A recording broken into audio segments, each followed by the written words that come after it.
This can be a period piece which can take place in the early 90s. So I'm going to start. Carlos is from an immigrant family from Colombia.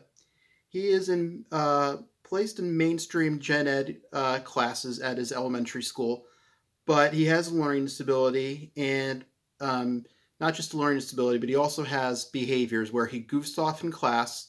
He is also rude to the teacher, and he gets in trouble every other day at school. So one day he has a substitute teacher for his regular teacher, Mrs. Curtis, and she sends him over to the special ed classroom where Mrs. Jefferson is teaching. And he walks in there with a note from the sub saying that she's having a hard time keeping Carlos, you know, together, and that Carlos is just not is out of control. He is laughing a lot during class time. He's bullying other his fellow students, and he is constantly just not being disobedient, non-compliant.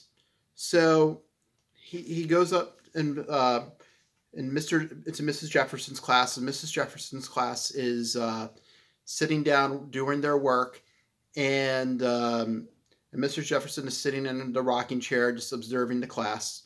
So Carlos brings a note to Mrs. Jefferson from the sub, and so Mrs. Jefferson says to Carlos, "So Carlos, let me ask you something. Do you get in trouble a lot?"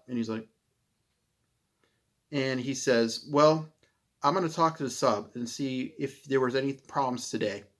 And if I hear if there was a lot of problems, there's going to be a consequence that you're not going to like." So, was Mrs. Jefferson appropriate in this approach? And what else should Mrs. Jefferson do to help Carlos?